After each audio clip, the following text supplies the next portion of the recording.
जो मेजर जिम्मेदारी जो है इसके ऊपर लाइज विद द बिजनेस के लिए ये बहुत ज़रूरी है उसके सर्वाइवल के लिए कि वो कंप्लाइंसेस को प्रमोट करें, कंप्लाइंसेस को इम्प्लीमेंट करें। अगर उन बिजनेस ने अपने जो एक्सपोर्ट है, अपनी बिजनेस जो है उसको रिटेन रखना है। Pakistan is the first country in South Asia to have an exclusive National Action Plan on Business and Human Rights. हुकूमत पाकिस्तान का ये एक एग्रीमेंट है यूरोपियन यूनियन के साथ, उसको इम्प्लीमेंट करें और उसमें business and human rights is one of the important and fourth pillar. ये जो एक्शन पॉइंट्स हैं, अगर आप देखेंगे एक्शन प्लान में इसकी तफसील भी है मजीद, लेकिन ये इसके साथ ओवरलैप करते हैं fundamental principles and rights at work.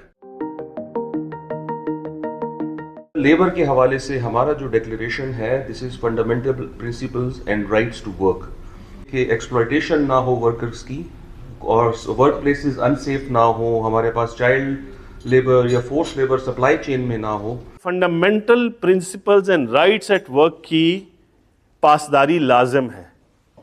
आपने ये 11 कन्वेंशंस और प्रोटोकॉल साइन किए हैं या नहीं किए हैं, मगर आपको इसकी पासदारी लाजिम है। That is the minimum criteria to become the member.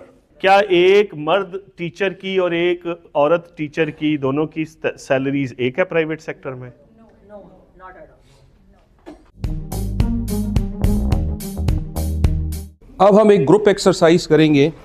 हम 4 ग्रुप बनाएंगे। एक हमने चैलेंज आइडेंटिफाई करना है बिजनेस एंड ह्यूमन राइट्स का, और उसकी सोल्यूशन आपने प्रोवाइड करनी है। लेकिन आपने सोचना एक ऑर्केस्ट्रा की तरह है, अपने एक डिपार्टमेंट की तरह नहीं सोचना।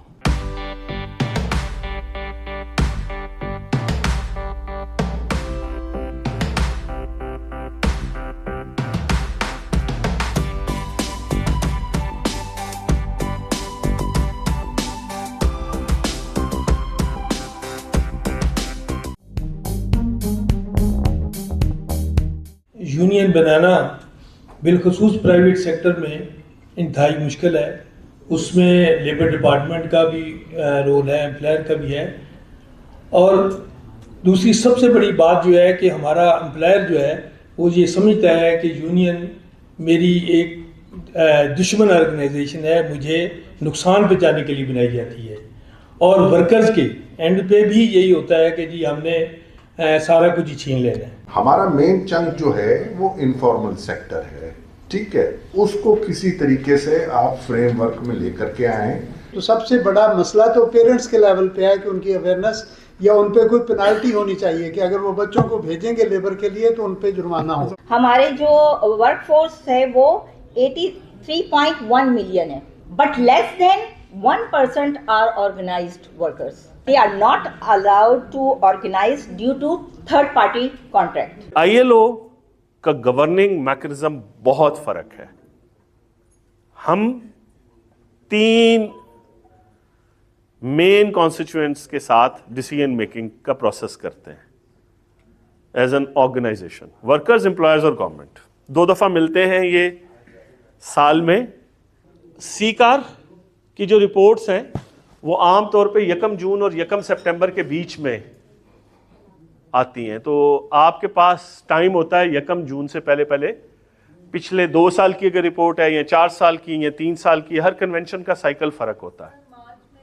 3 साल का होता है फंडामेंटल और गवर्नेंस कन्वेंशन की जो रिपोर्टिंग है, 6 साल की होती है बाकी कन्वेंशंस पे।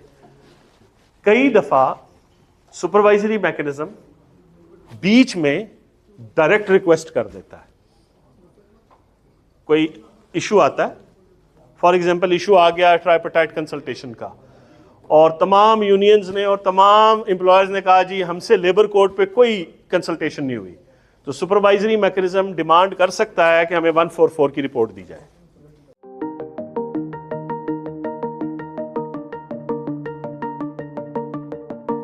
क्या आज के ज़माने में हम लिविंग वेज नहीं दे सकेंगे?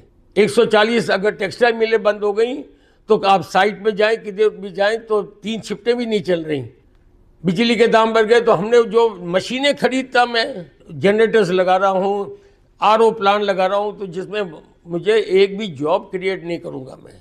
ये नहीं हो सकता कि हमारे हाईएस्ट फोरम्स के ऊपर तो करप्शन की बाजार गर्म हो और हम चाहें कि लेबर डिपार्टमेंट जो है वो उसके इंस्पेक्टर जो हैं वो 25,000 और 20,000 ना लें। ऐसा नहीं हो सकता। हमें एक हॉलिस्टिक अप्रोच की ज़रूरत होगी, और वो हॉलिस्टिक अप्रोच जो है वो ये है कि हर डिपार्टमेंट, हर ऑर्गेनाइजेशन, हर इंसान को अपना अपना रोल देखना पड़ेगा।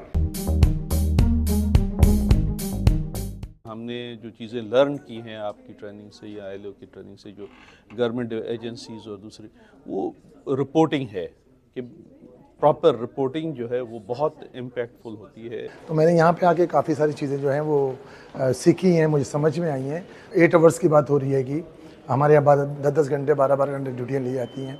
फिर बात हो रही है ओवर टाइम की बात होती है, जैसे कानून में लिखा हुआ है कि वो डबल रेट के हिसाब से दिया जाएगा, तो नहीं दिया जाता। मैंने एक चीज़ ये ऑब्जर्व की कि एक तो जो कोऑर्डिनेशन गैप है, तो उस कोऑर्डिनेशन गैप को किस तरह से हम ओवरकम कर सकते हैं।